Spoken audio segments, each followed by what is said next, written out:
So welcome everybody to another session of Lógicos in Quarentena. On behalf of the Brazilian Logic Society and the Logic Interest Group of the Brazilian Computer Society, I'd like to thank very much Professor Micheal Barany who kindly accepted the invitation to give this talk. Micheal, thank you very much.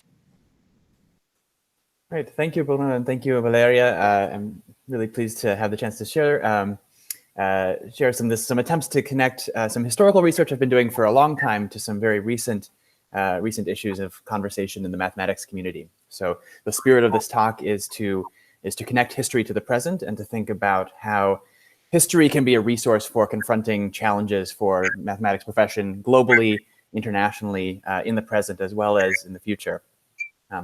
So that's the theme of the presentation. The title is Attempts to Link Scientific Activities to Political and Societal Issues, which is a quote from a recent statement of the International Mathematical Union. Boycotts, politics, and the creation of the IMU. So just to give a little bit of the recent timeline, in July of 2018, in the IMU General Assembly, which I believe was in Sao Paulo,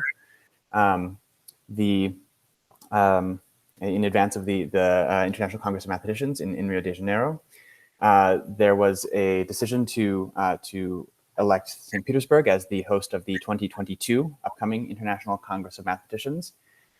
There were basically two main bids in contention in the end, that of St. Petersburg and Paris. And there was a lot of conversation after the decision was announced over why the reasons for the decision and the potential opportunities or pitfalls that this entailed. And some elements of the conversation that will end up being important here. One major factor was the massive government and private financial commitments that the organizers of the St. Petersburg bid had arranged, I think by a sort of a non-trivial factor greater than the Paris organizers' advanced financial commitments. There was extensive promised participation of political figures in both organization, as you can see on the IMU website, International Congress website, an entire list of major leaders of Russian industries and government who are participating at least in some nominal capacity in the meeting, as well as a promise at least that the presumptive Russian head of state for 2022, Vladimir Putin, would be present to present the Fields Medals. And the promise based on the recent experience of Russia hosting the Olympics and World Cup of visa-free travel for participants in the International Congress. So this issue of how easy or difficult it would be to enter the country from all over the world was said to be a major consideration, and one over which Russian authorities obviously had a lot more granular control than their corresponding authorities in France, who are subject to Schengen zone, Europe-wide visa and travel restrictions and regulations. So that was the announcement. And immediately, basically that very day or within a day, concerns started to be raised over the viability or the validity or the sort of moral consequences of choosing a Russian host for the Congress. So among the concerns were recent developments in Russia to criminalize lesbian, gay, bisexual, transgender, queer, otherwise sexual and gender minorities in Russia. High-profile cases of political repression, including international assassination, but also imprisonment of political figures, some quite high-profile political figures within Russia, as well as the imprisonment of protesters who and dissidents or political opposition members who are not as high-profile, including the case of a mathematics student, Azat Miftakhov, who's been the subject of quite a lot of recent high-profile organizing within the international mathematics community recently, very much in the spirit of some of the historical events we're going to talk about in a couple minutes. Other concerns were raised about military violations of international law or international norms, including most prominently the recent Russian annexation of the Crimean Peninsula, which had been previously under the authority of the Ukrainian government. So quite a lot of conversations, quite a lot of debate, some formal calls of protest or for reconsideration or for a boycott of the 2022 Congress. And in response to this, in February of this year, the International Mathematical Union issued a statement saying, in response to the situation described above, some activists have now called for a boycott of the ICM in St. Petersburg in 2022. The ICM, as well as the International Science Council, of which the IMU is a member, oppose all boycotts of scientific events and all attempts to link scientific activities to political and societal issues, since boycotts are viewed to be harmful for all concerned. Specifically, the IMU rejects this call for a boycott of the ICM and any intimidation of the ICM organizers or prospective participants. An ICM, they assert, is a unique meeting place for mathematicians from all over the world to assemble, put political and cultural differences aside, and discuss mathematics. As such, the ICM in St. Petersburg offers a unique opportunity to promote, stimulate, and support mathematics, both within Russia and worldwide. So as I remarked on social media at the time, this is a phenomenally historically ignorant statement for the International Mathematical Union to have made. So there's this claim from the title. And to the contrary, the international congresses and the International Mathematical Union directly came from, and function as attempts to continue to link science and politics in some very direct and obvious ways, direct even in the very substance of the proposal that brought the International Congress to St. Petersburg in the first place. And moreover, the international congresses have been important venues for mathematicians to engage around science and politics links. So that's what I'll focus on for the remainder of this presentation. But indeed, the International Congress and the International Mathematical Union need not have listened to me to get this insight. It's present in widely available, very nicely produced open access publications available from the International Mathematical Union's own website. So some of this history is informed by the broader and sort of longer ranged and quite accessibly written histories of Alelito and Guillermo Quirberá, both available from the International Mathematical Union's website. Sometimes you do have to read between the lines. So there are situations where they will be describing some quite tense and conflict-filled political negotiations and discussions and situations, but then sort of characterize them as well. This was the IMU overcoming politics or managing to avoid politics. So you do have to read between the lines a little bit, but it's clear throughout these histories how deeply entangled and connected the meetings and this organization have been to political questions and political issues and political conflicts and disputes. But moreover, I think it's also important to point out that understanding the specifically scientific content of the links between science and politics have also been part of the international congresses and the International Mathematical Union from the start. So in particular, from the very beginning, there have been explicit strands of research and discussion and plenary presentations and sections of talks and so on about mathematics history, mathematics education, both fields that are explicitly about these sort of societal dimensions or societal aspects of mathematics and its links to the wider world. So it's not only to deny this very fact of the political history of the IMU and ICMs, but also the intellectual story of these organizations and meetings. But that's an aspect that I won't get into as much in this presentation, although I'd be happy to go there more in the discussion if you like. So it's important also, I think, to acknowledge the wider context, which is that not just talking about mathematics, not just talking about the 20th century, but science and politics have been deeply linked for all of their mutual history, particularly linked in some quite distinctive ways in what historians identify as the modern period of the last, depending on who you ask and what your focus is, the last 200 to 400 years. And science and politics have been sources of strength, of resources and authority for each other, as well as sources of challenges and contradictions and tensions for each other. So these links are things that historians and scientists, for that matter, have long recognized, have long engaged with directly. Some of the mathematicians in this history that I'll talk about have been acutely aware of the deep intrinsic links between science and politics and their history going back to the first Academies of Sciences, going back to the first scientific publications, the first formal activities of science, which were always, from the beginning, deeply connected to questions of political authority, political power, and deeply dependent on the resources of political entities and political organizations. The initial story, sort of more focused on the ICMs and IMU that we're telling here, begins with this context of the International Congresses of Mathematics without an international mathematical union. So today we often see these as two like deeply interlinked bodies. The group of people organizing the international congresses is kind of a sidearm of the International Mathematical Union, which is seen as more of a continuous running sort of central international mathematical authority. That wasn't the case for the first several decades of the International Congresses of Mathematicians, which were organized largely by local committees with some involvement, but usually a fairly low level of involvement from dignitaries or distinguished mathematicians from other parts of the world, mainly involved in distributing invitations or identifying speakers or arranging people to travel in various ways. These congresses come out of an era that was absolutely filled to the brim with international congresses of all sorts of things, from sports to crafts to industry, other sciences, all sorts of groups of people were gathering together and calling what they were doing international in new ways in the late 1800s and the early 1900s. And mathematicians were very much a part of that, were by no means pioneers in this.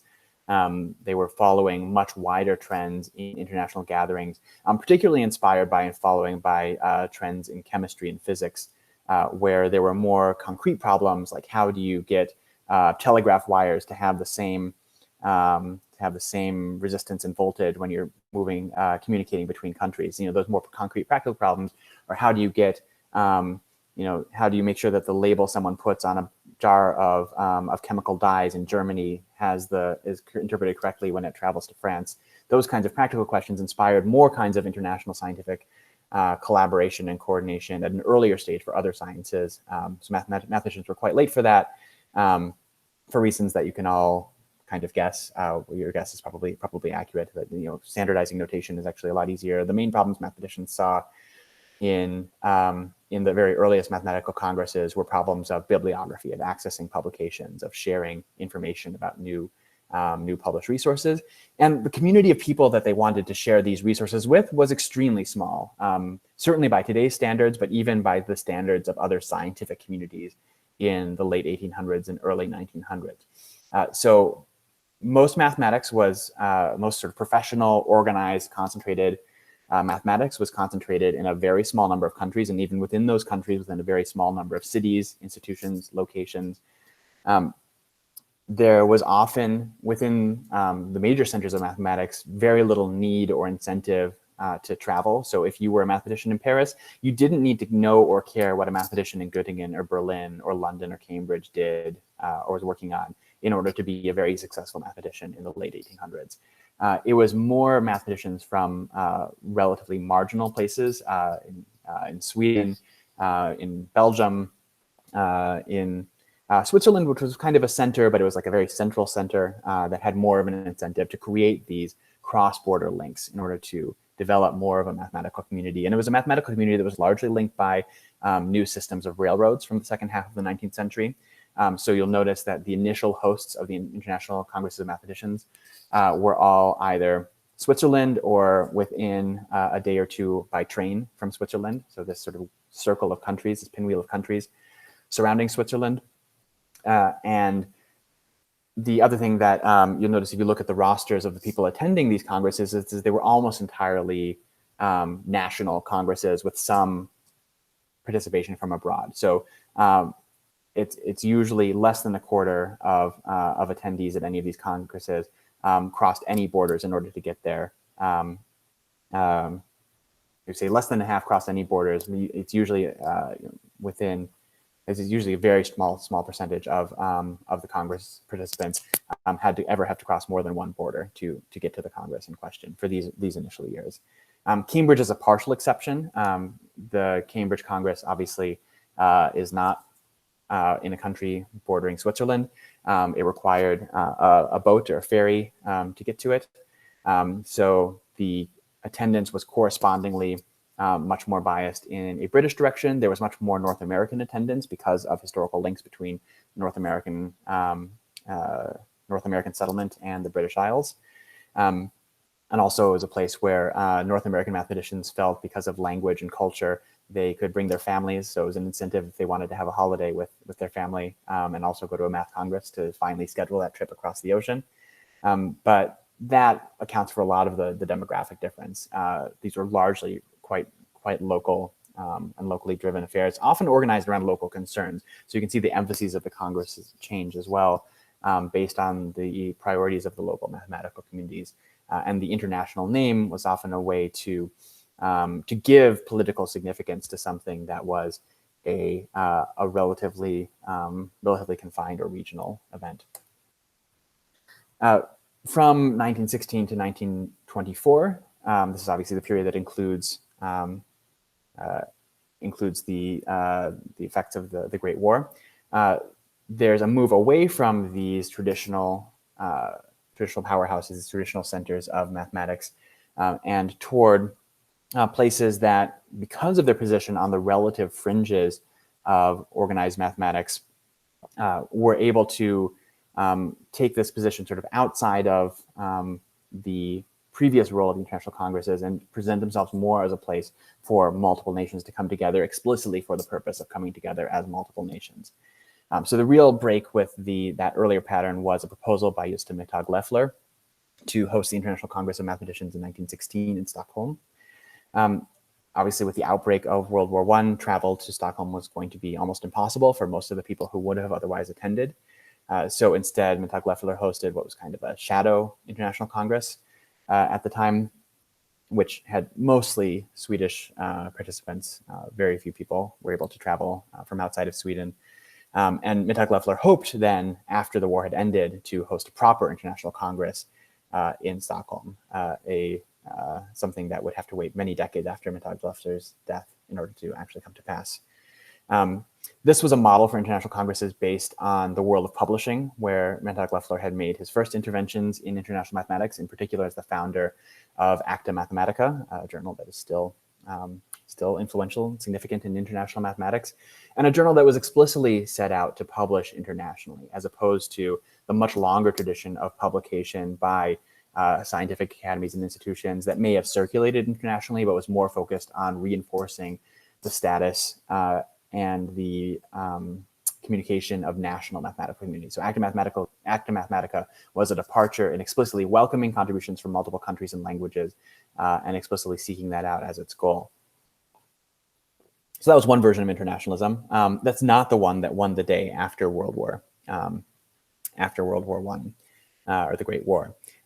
The version that ended up in place at the conclusion of the war was one championed by this second figure in the slide, Émile Picard, a French mathematician from Alsace, Alsace-Lorraine, this sort of debated, or with ties there, this debated region on the border between France and Germany that had been under German rule from 1870 until the Great War, and was recently, or had just been repatriated to France under the terms of the Treaty of Versailles at the end of the Great War. And Picard not only had this geographic connection to the French-German conflict at the heart of many people's experience, many mathematicians' experience of the Great War, he also had a son who had died in the fighting. So had this very personal connection to the conflict as well, a family connection in that dimension. And Picard was one of the scientific figures who fought most actively for a new form of scientific organization after World War I that sort of recognized, that grappled with what he saw as the fundamental barbarity of German science and the complicity of German scientists in making the Great War happen, in leading to the high rates of casualties. So he really blamed scientists from the Central Powers, Germany, Austria, and their allies, from the Great War, and he wanted post-World War I science to have nothing to do with them.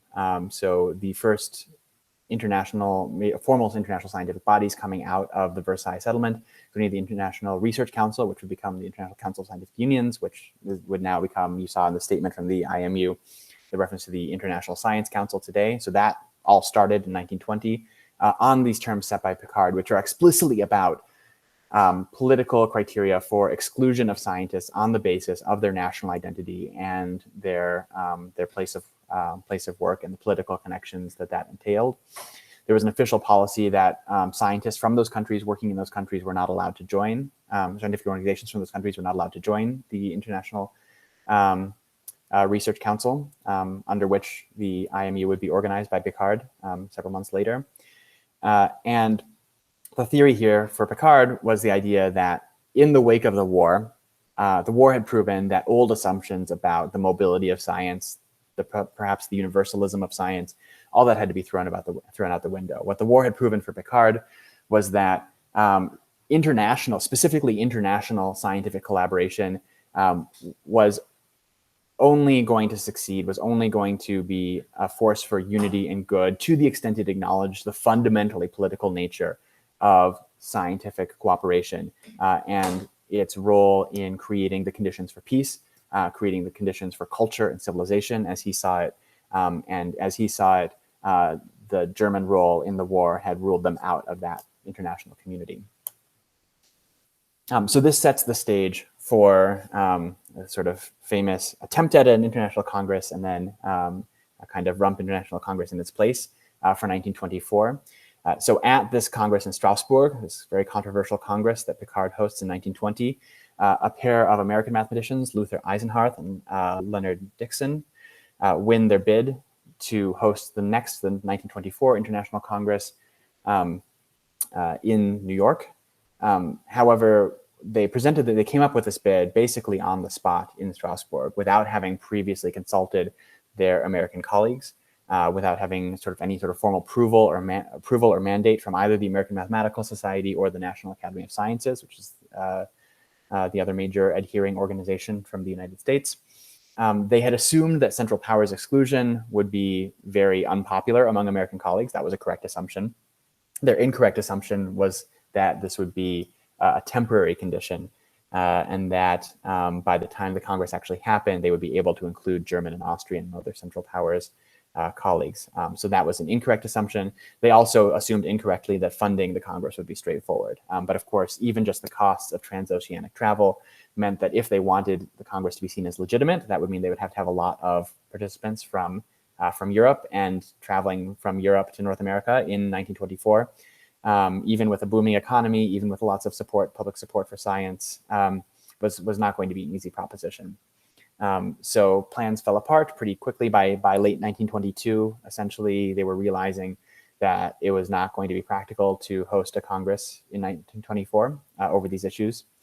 And so then this name that will be familiar to people in this room, John Charles Fields, comes in with a proposal to take over hosting of the International Congress and to bring it instead to Toronto, where it could be held in conjunction with a British Association for the Advancement of Science meeting. So there's a tradition in the British Association to hold meetings periodically in other nations in the Commonwealth. So there's kind of an infrastructure and a ready set of resources to at least make sure that Commonwealth mathematicians, so members of the British Commonwealth, the UK, Canada, Australia, New Zealand, South Africa, so on, India, had some, in principle, access to these meetings, and that provided a kind of skeleton backbone to hold something that Fields could call an international congress. Although the extent to which it included in-person participation from mathematicians from outside of North America was very slim. Due to all of the difficulties that the Americans had encountered. But because of its association with the British meeting, because there was just enough international presence to justify, Fields was able to call it an international meeting. He had reservations about the policy of central powers of exclusion, but because of the ties between Canada and both the British scientific communities as well as the sort of French Francophone scientific communities that were behind German exclusion, primarily initially, he was able to basically be satisfied enough with the International Congress and to have an international enough Congress to declare the meeting a success in his view. There a great book that explores this whole history of the Congress in really rich detail is about 10 years old. It's by Riemann Hoffman. Turbulent Times in Mathematics. I have a new review of that out, doing a kind of 10-year retrospective on the book in Mathematical Intelligencer, if you want my slightly longer thoughts on that history.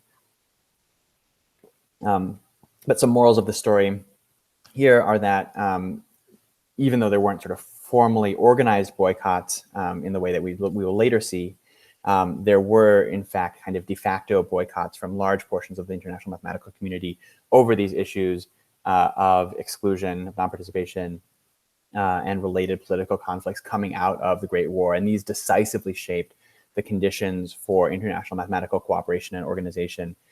They also meant that they just brought to the fore issues of fundraising and the need for resources to host an international meeting.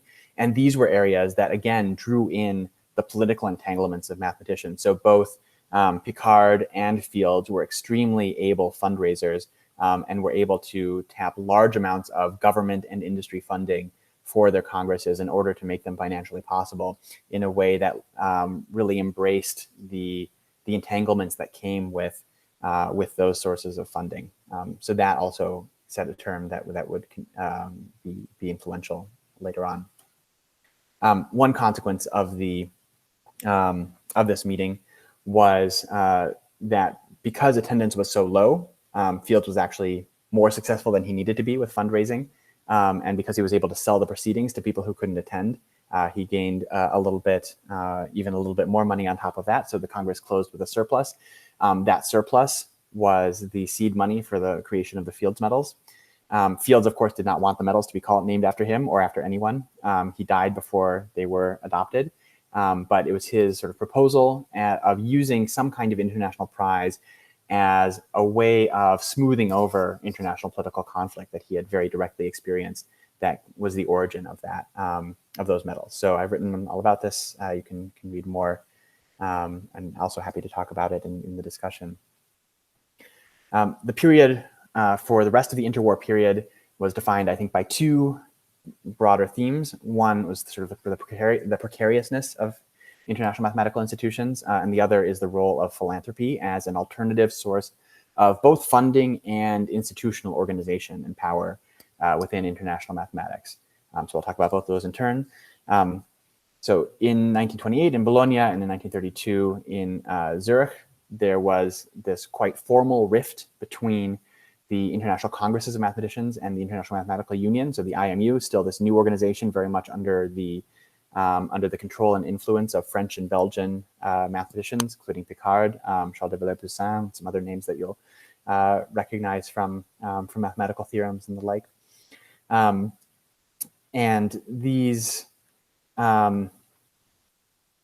this conflict meant that the international congresses continued and even were able to include mathematicians from former central powers, but because of suspicions and organizational difficulties and ill feeling, there were a lot of challenges for involving former neutral as well as former central power mathematicians in the congresses, and these difficulties were compounded for the International Mathematical Union. So while other sciences, the astronomers, the physicists, the chemists, ended up eventually mending back together in some piecemeal way the division between central powers and allied powers from World War I, mathematicians never quite completed that bridge.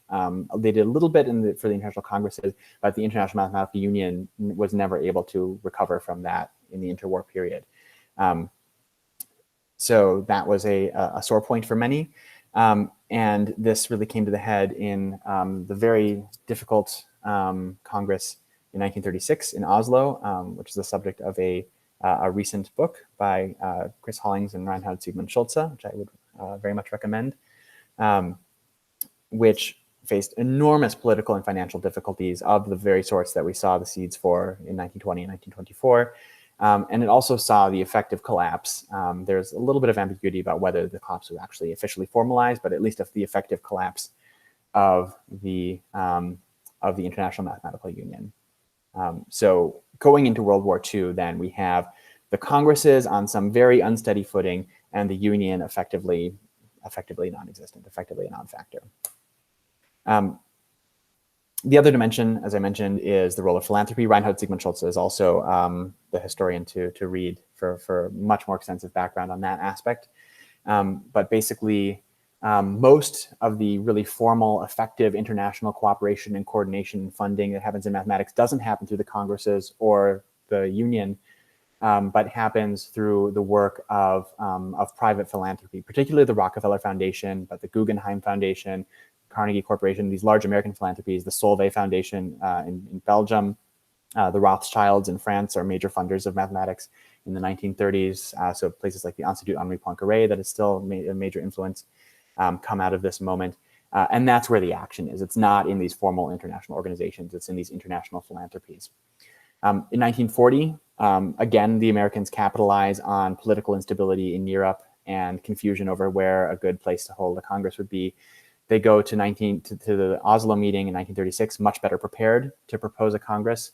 They win the right to host a Congress in 1940, but they end up canceling it in 1939 after the German invasion of Poland. However, the work that they put into organizing still had its political uses.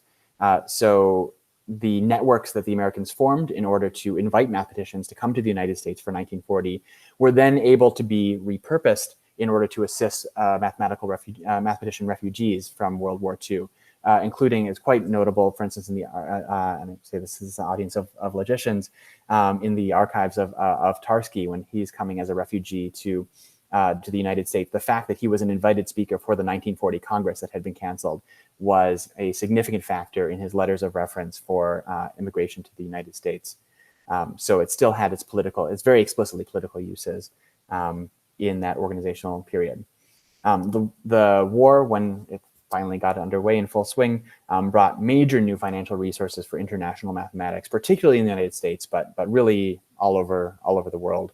There were massive influxes of resources into mathematics, into computing, and these were both to solve mathematical problems, artillery firing,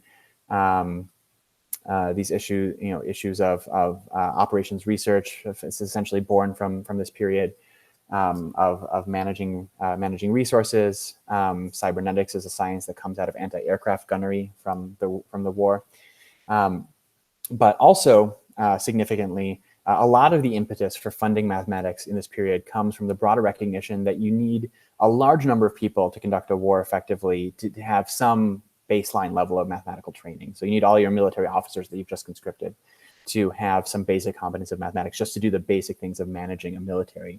So you need people to train those people. And the issue of getting enough people who are good enough in mathematics to train your officers was recognized as a major bottleneck, and then became a major motivation for military funding of mathematics after World War II. This was a model that was taken up very strongly in the United States, but that was adopted all over the world, including in places like Brazil, where this idea that you need to have enough funding for elite university mathematics so that you could have enough funding for training teachers, so that you could have enough funding or enough sort of talent and training to train a much wider body. That was a major motivation for Brazilian military funding of mathematics in the 1950s and 60s. Obviously a time where there's a lot of interest in the uses of the military uses of various things in Brazil. But for the American story, my collaborator Britt Shields has written some great stuff and has been doing really good research about the World War II sort of reconfiguration of mathematics training and its effects on different disciplines.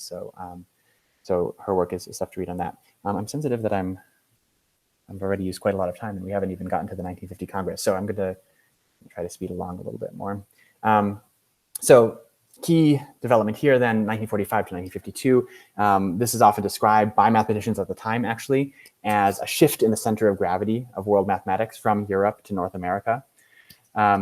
It's defined by this really intense conflict between 1946 and 1948 between American and French mathematicians over where that center of gravity should be in terms of who inherits the organizing impetus for international mathematics after World War II.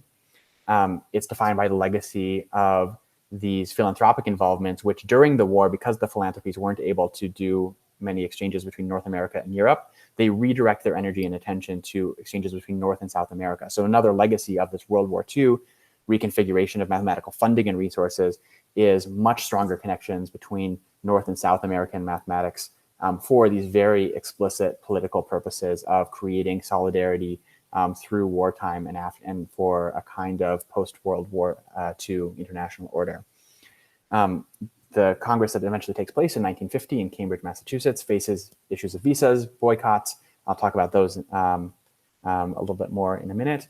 And then the International Mathematical Union, which had effectively collapsed in 1936, is refounded in 1952, and that's the IMU we have today. So just a couple episodes from post-1952, just to show you that the story continues on. There's an ongoing issue from the 1950s all the way into the 1980s of over China's membership in the IMU and what counts as a nation, and whether it's possible for Chinese mathematical organizations to be members of an IMU that also is very adamant in recognizing Taiwanese mathematics as a distinct mathematical community. There was a famous episode of the 1958 Soviet delegation to the Edinburgh International Congress of Mathematicians. This is where a lot of Western mathematicians met Soviet mathematicians for the first time, and was the start of a major new period of cross-Iron Curtain cooperation. It was after that Congress that the International Mathematical Union started to take more of the kind of role we think of it having today relative to the international congresses with more formal authority. A extremely important episode of the crossover between mathematics and science and politics and societal issues was the so-called Micheal Affair of 1966, in conjunction with the Moscow International Congress. So this is where the Fields Medal came to be known as the Nobel Prize of Mathematics. You can read my article about that for a lot more information there. But scrutiny of Micheal from that affair extended to his research in Rio de Janeiro, funded by the US government. So one of the legacy of that earlier period of development was that there were these high-profile American mathematicians traveling between North and South America, laying the seeds for the mathematical community that you're familiar with in Brazil today. And these were a continuing part of the political entanglements of 1960s, 1950s, 1970s international mathematics through episodes like the Micheal Affair. And at that Congress, Soviet authorities explicitly took advantage of anti-Vietnam War protests by Micheal and Laurent Schwartz, another person I'm going to talk about in a couple of minutes, protesting the Vietnam War. So this was a place where the Soviet hosting of the International Congress gave political authorities an opportunity to capitalize on the moral authority of mathematicians to make a particular political point.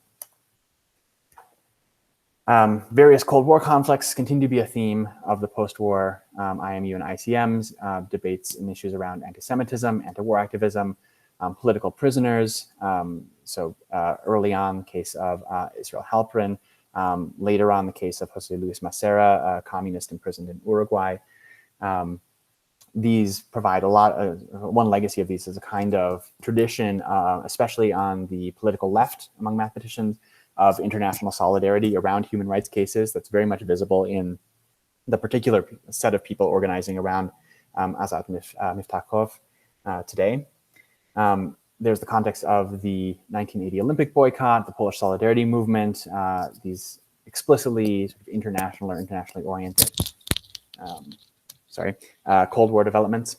This is a problem with speaking with your hands in the microphone world. The Warsaw International Congress was particularly contentious. You'll note it was 1983 rather than 1982, as you might expect, because 1982, Poland came under military control from the Central Soviet authorities as a reaction to the Solidarity movement. So there are all sorts of entanglements and issues and debates around national versus international organizing prerogatives, around the place of anti-Semitism, Cold War conflict and speaker invitations, the internment of a number of prominent Polish mathematicians led to calls to suspend the Congress over the political situation until political order was restored, but all sorts of debates about how to handle that. And then again, the China question comes up again in the 70s and 80s in any way.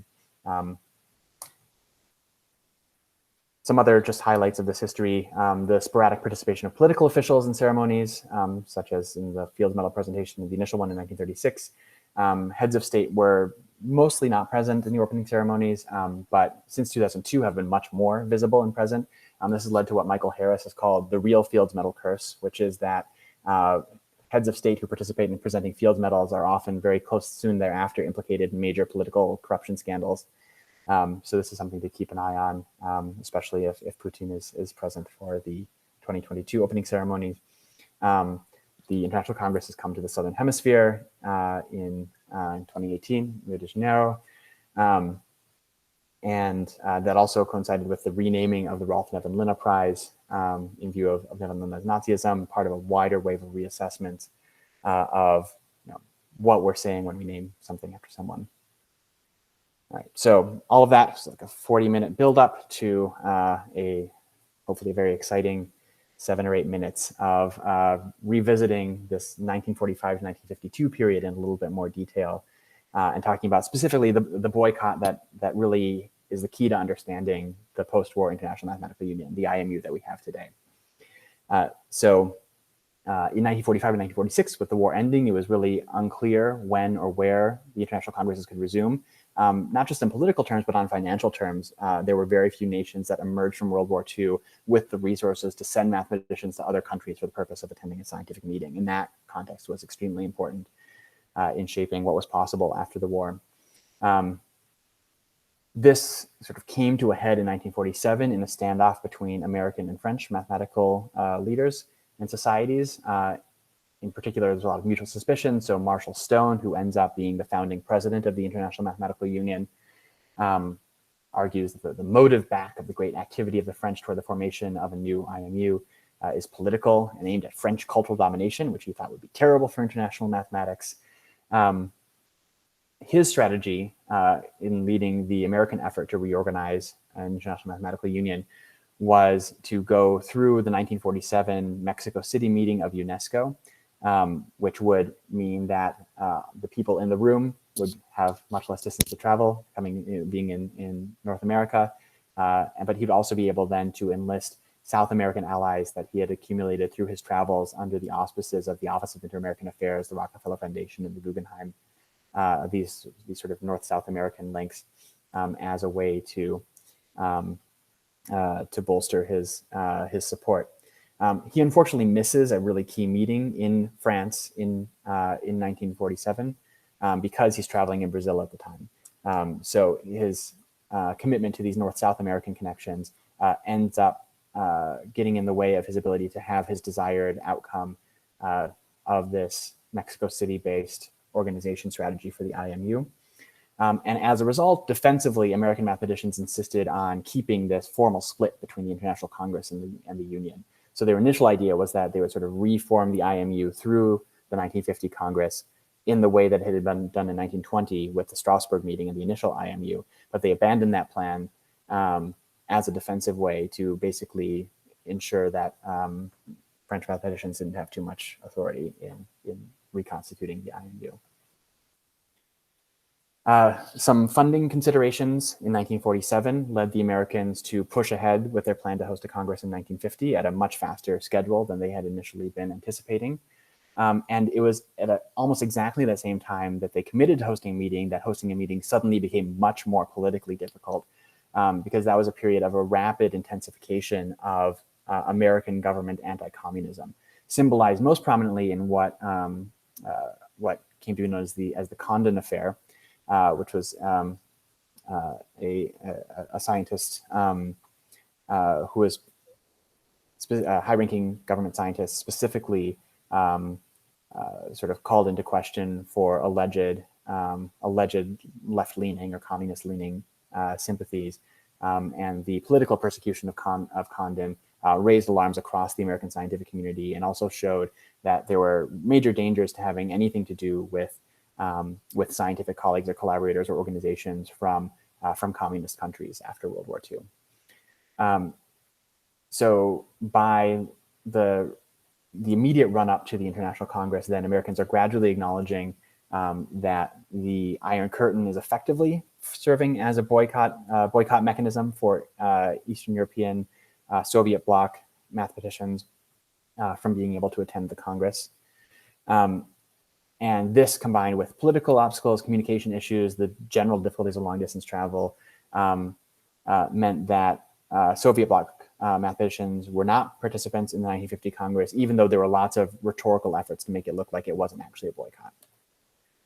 The real formal boycott came around what was called the Schwartz Affair. So this is French mathematician Laurent Schwartz, who in 1947 really impressed Harold Bohr, a Danish mathematician, at a Rockefeller-funded meeting in Nancy. This, by a circuitous process that I've written about in an article with Ensemble Pommier and Jesper Lutzen, led to Schwartz's invitation to present his work in Vancouver in 1949. As often happens even today, when you're traveling a long distance, you try to sort of combine multiple invitations to share the cost of travel among different institutions. Princeton, MIT, Chicago, all tried to get into the Schwartz's North American trip.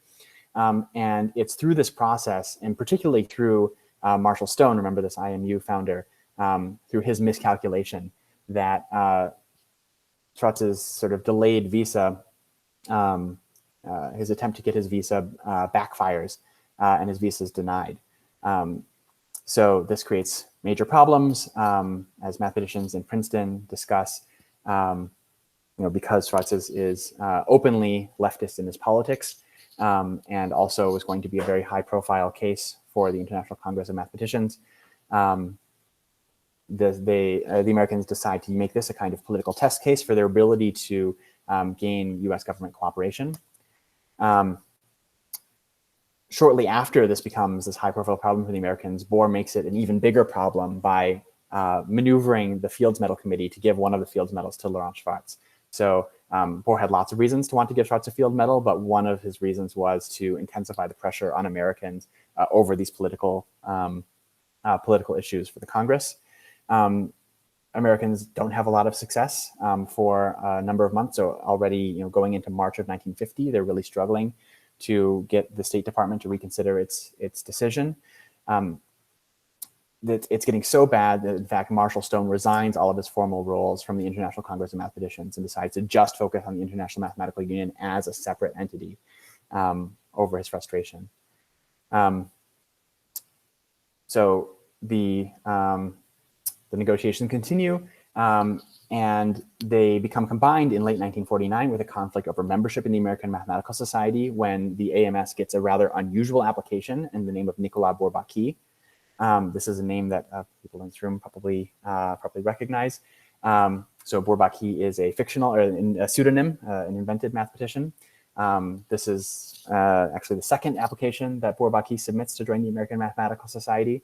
And several in the French Mathematical Society, including several leaders of the society, or several in Bourbaki. Schwartz is a member of the Bourbaki collaboration at this point, but I don't think is as directly involved in this, but a number of people in sympathy with Schwartz and in frustration over the American Mathematical Society's handling of the Schwartz Affair try to get membership in the AMS for Nicolas Bourbaki. The AMS does not respond well to this. And it may seem, and in fact, many people interpret it as kind of a frivolous, kind of making fun or making sport. But the underlying issue is extremely important. The underlying issue here was who gets to be part of the international mathematical community, who gets to be the gatekeeper. And if the Americans are so insistent on hosting an international congress in 1950 that welcomes the world, are they going to give credit to mathematicians who are recognized formally in other countries in the way that Bourbaki by that point had officially been granted membership in the French Mathematical Society, also a bit as a joke, but was an official member of the French Mathematical Society. So the open question was, would the Americans play ball? Would they cooperate with international organizations in the way necessary to be prospective leaders of the post-war international mathematics? American Mathematical Society officers correctly suspected that this application was in fact related to the Schwartz visa case. This is a note that Schwartz writes to his colleague in Uruguay, Rafael LaGuardia, expressing his frustration and his embarrassment, his shame over the Schwartz Affair, and also difficulties getting funding and visas for LaGuardia and his colleague Jose Luis Massera, who would become a cause célèbre a number of years later over his political imprisonment. Just sort of emphasizing his solidarity with the calls for a boycott or the calls for canceling the American Congress. So quite directly, immediately you can see in this historical record how calls to cancel the American Congress or to boycott the American Congress in 1950 were foundational to the organizational strategy and the organizing philosophy of the post-war International Mathematical Union. This is the paper evidence that that really seals it for me. One ripple effect of this was that Schwartz's and other Bourbaki's welcome in the United States was put into question and was advertised as being in question in a way that led to very strong links between Bourbaki and South America. So it's a bit of a side issue, but I thought of interest to this audience that one of the ripple effects of this 1950 conflict was the role of Bourbaki in South American mathematics.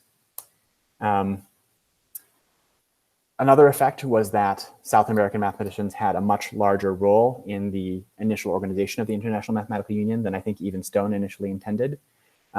Because of the organizational strategy that he ended up having to take over these conflicts and miscalculations, there were far and away more South American mathematicians, certainly per capita, involved in the IMU organizing than in from most other places in the world. So South America was really overrepresented in these meetings, in part because Stone thought they would back him up and support American leadership in the IMU, but with these lasting consequences that that include institutions like the role of IMPA in Brazilian mathematics.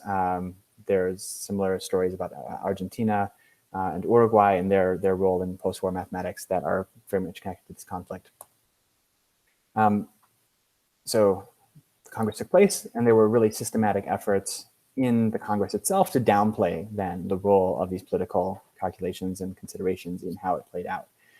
Since we're out of time, I'm just going to flip past this quote from the Congress president, Oswald Veblen, but note that it's very similar to the language used in 2021 by IMU organizers.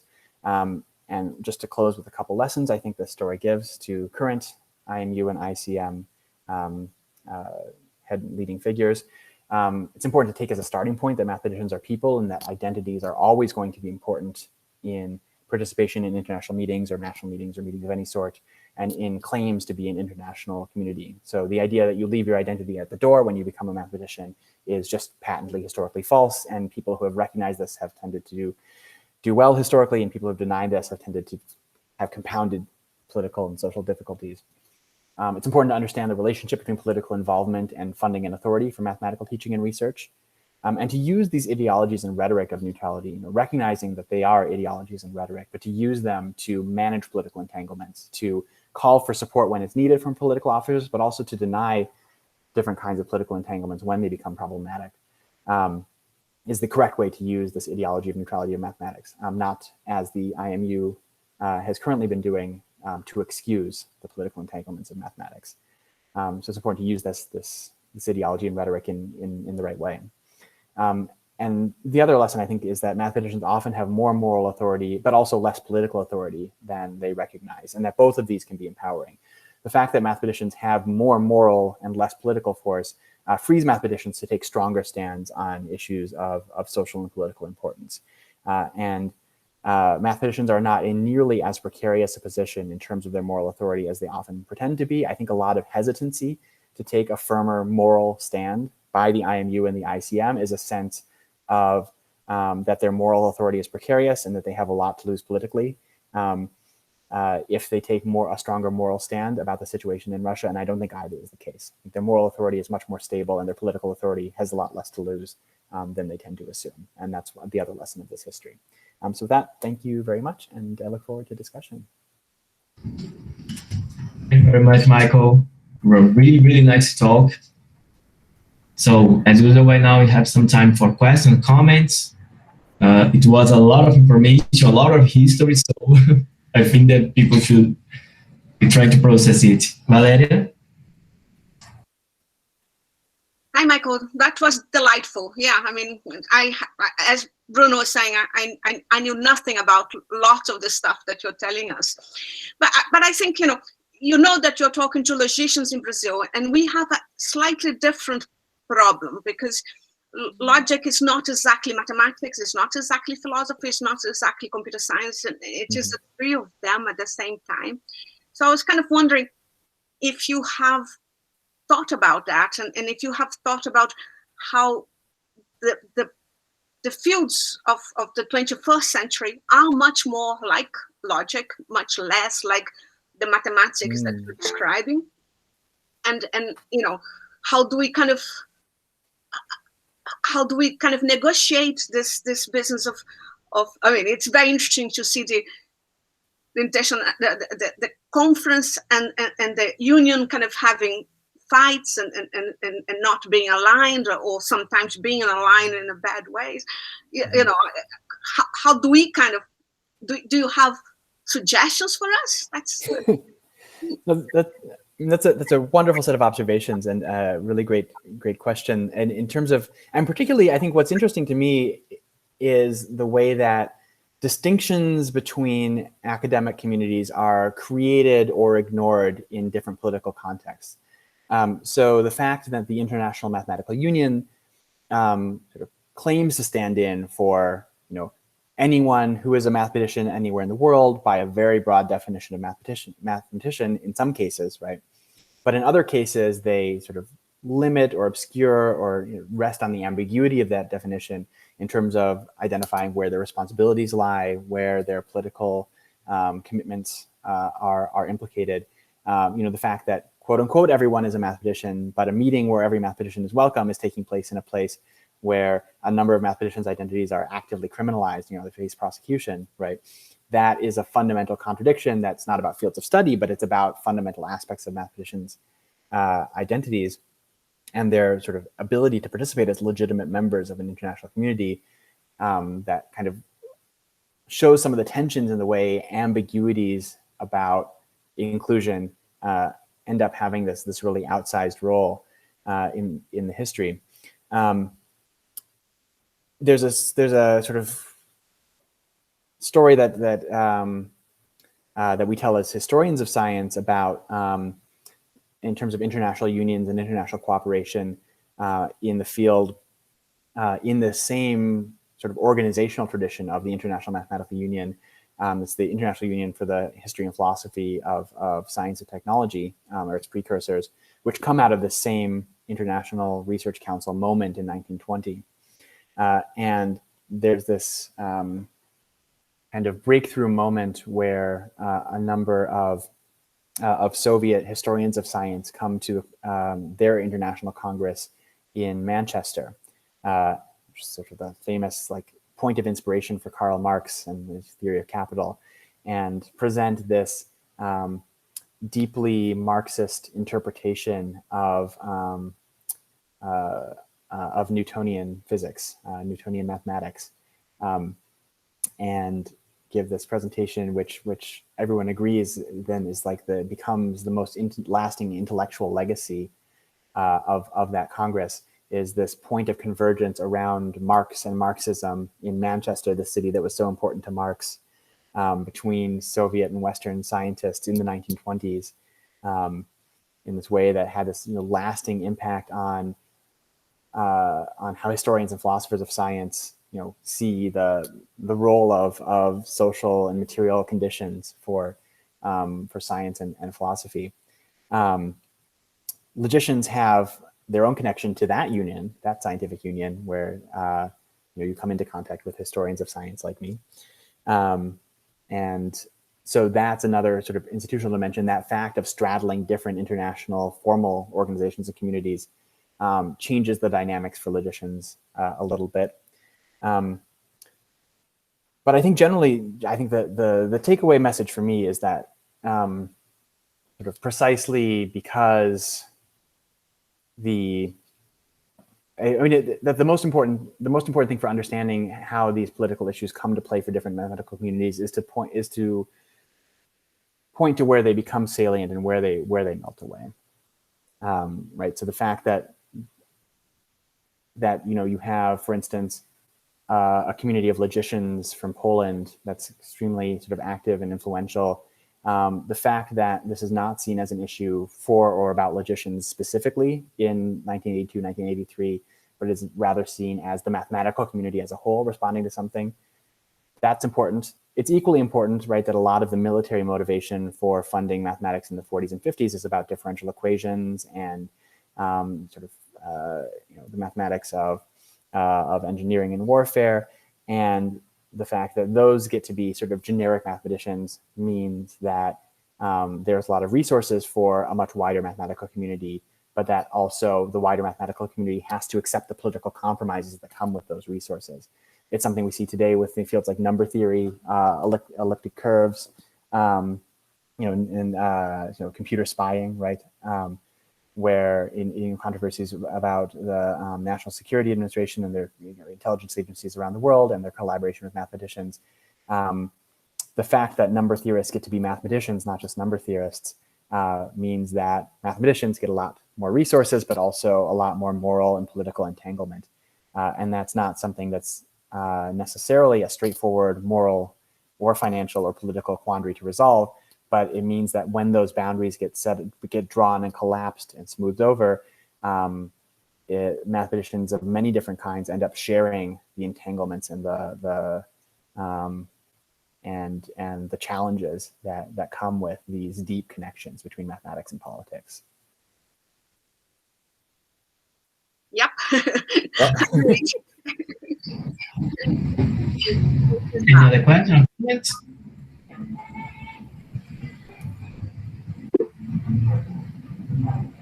No.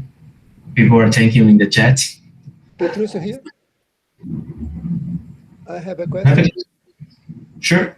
I want to know about the status of this boycott now. Is it going on, or how is it managed?